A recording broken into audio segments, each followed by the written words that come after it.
Bonjour, my name is David DeVere. I'm a wine educator and traveler, and you are watching Savvy Nomad TV, the Eau de Vie edition. This is day 4 of the Costco Wine Adventure box. This box. If you're curious, don't understand what we're doing here, watch this link. If you're new, watch this link. If you're not, let's get started.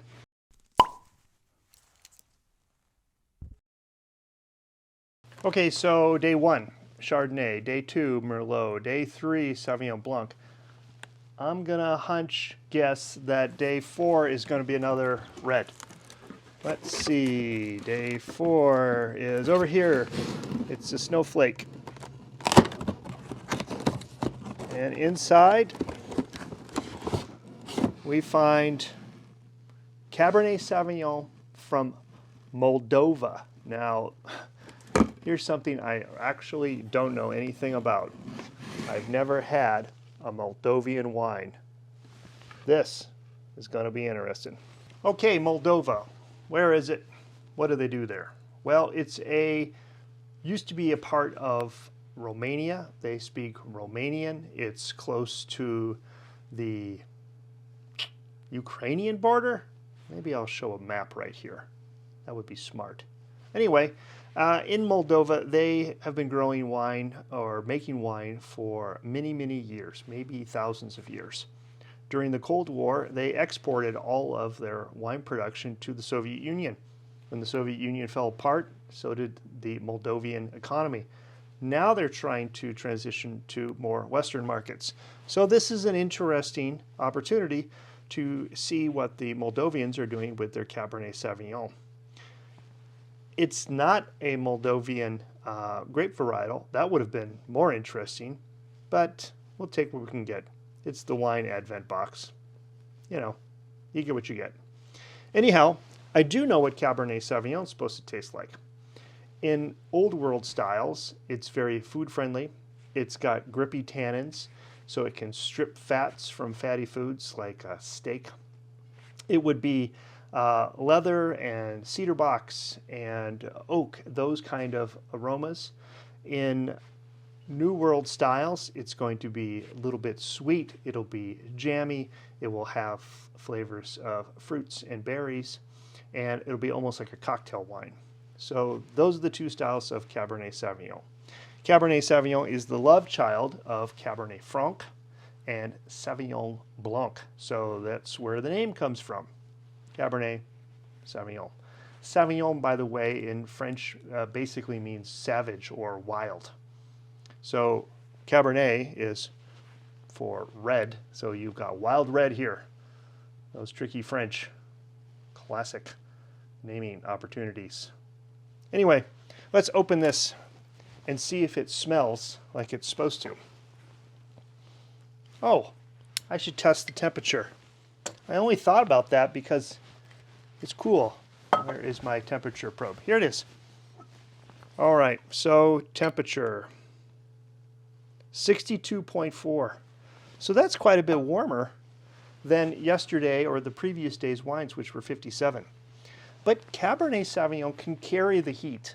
It's a big, bold wine. Those bigger, bolder wines can take a little more temperature. So I'm not going to chill it. It's fine at 62.4. Cut the cap off. I have been noticing that some of these caps are regular foil caps and others are plasticky caps. There is, at least from the person opening the wine's perception, a better quality in a metal cap than there is in a plastic cap. Those plastic capsules, this portion, do feel chintzy. All these corks are composite corks and they're short. They go along with the bottle.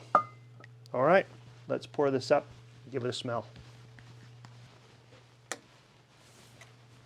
Tasting chart. This is 12/4/21.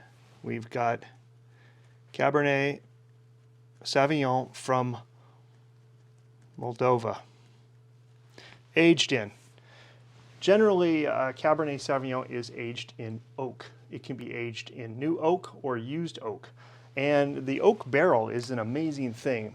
It actually allows oxygen to come through the cellular structure of the wood.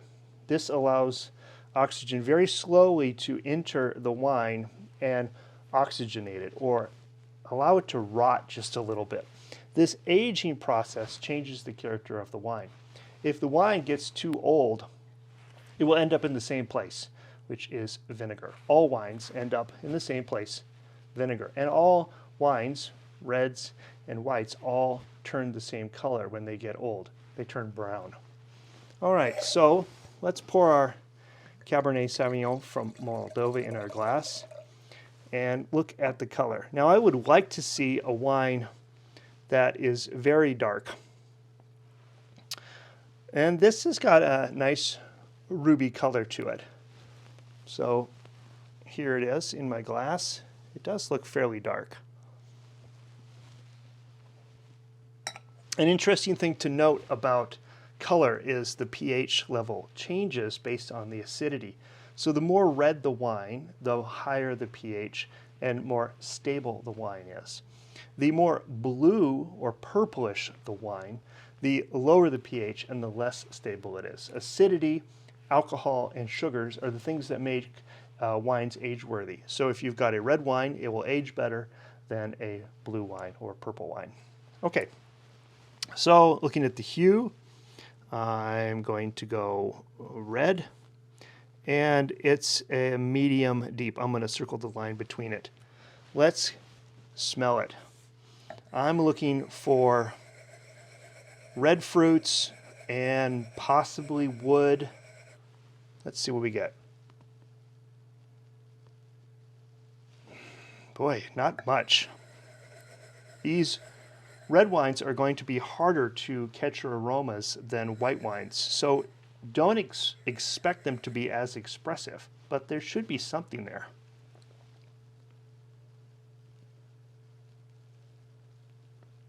Oh, just a very, very slight hint of raspberry. I can start to smell the alcohol now that I've actually swirled it around quite a bit. Whew, it doesn't have a lot of aroma. So, are the aromas unpleasant? No. Is it nice aromas? Nothing to get excited about? I guess.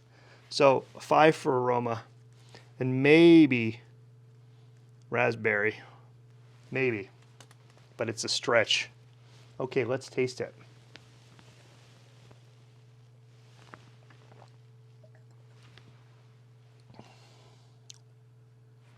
Dry or sweet? Dry. Body. It's medium, I guess. It's a little lighter. I would like it to be a heavier body. But that was how the Merlot was too. It was kind of a thinner body than it should have been. Now we'll move to acidity. I would want a smooth acidity here. I don't want a lot of crispness and tartness. And there is quite a bit of crispness.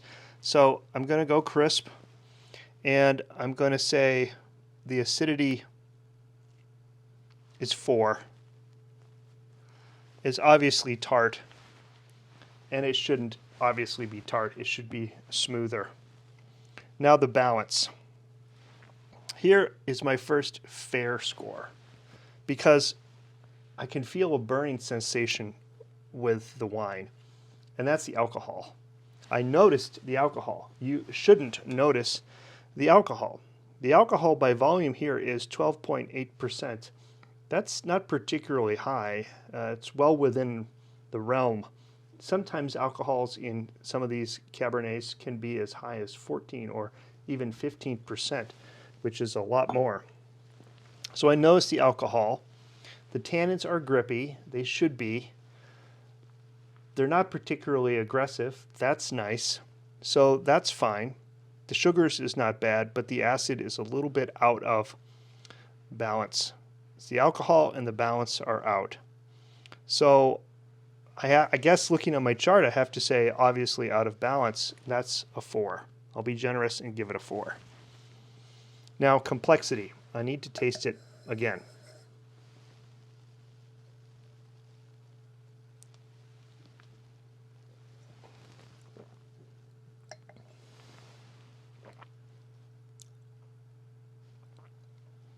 I do get a flavor of oak, a very, very slight oak flavor.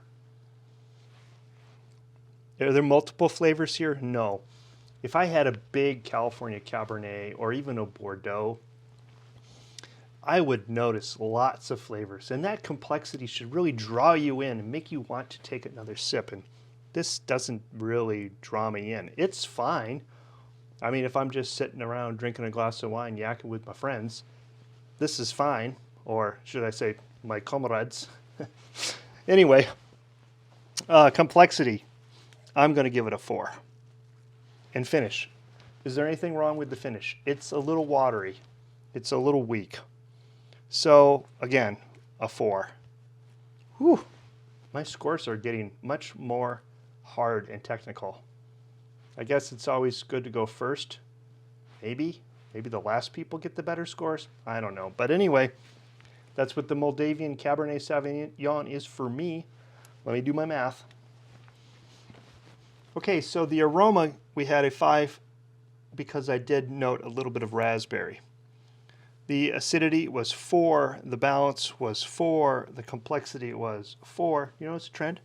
And the finish was 4. That gives us 21 points. Add that to 50, and we've got a 71. That's at the very bottom of average. So, there you go. Well, what did you expect? I guess maybe I was hoping for something more unique and interesting, but this really isn't that interesting or unique. Except it's from Moldova. That's interesting and unique. Anyway, there you are, day 4 in the books. If you enjoyed this video, give me a thumbs up. If you're new here, consider subscribing and watching our previous 3 days. If you don't have the Wine Advent box, you can still watch these videos and enjoy them and maybe learn something about wine. There's lots of little tidbits that I keep adding in. If you're drinking along with me, what did you think about the Moldovan Cabernet Sauvignon? How did that pair up with what you've had as a Cabernet Sauvignon in the past? Leave a comment below. And until tomorrow, day 5, I say à tout à l'heure and cheers. Now, do you want Sarah to have a taste? Should she give her opinion?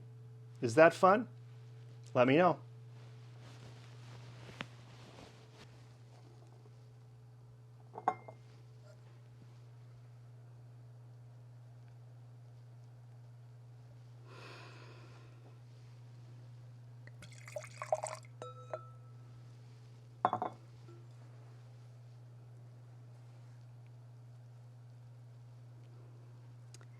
Well, I don't think I've ever tried a Moldova Cabernet Sauvignon. It smells nice. Can't really pick out any particular thing.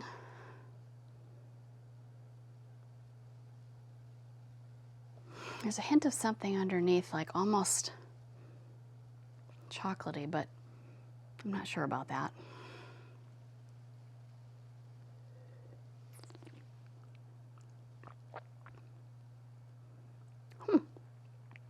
Very smooth in my mouth, but then grippy. The tannins are definitely noticeable.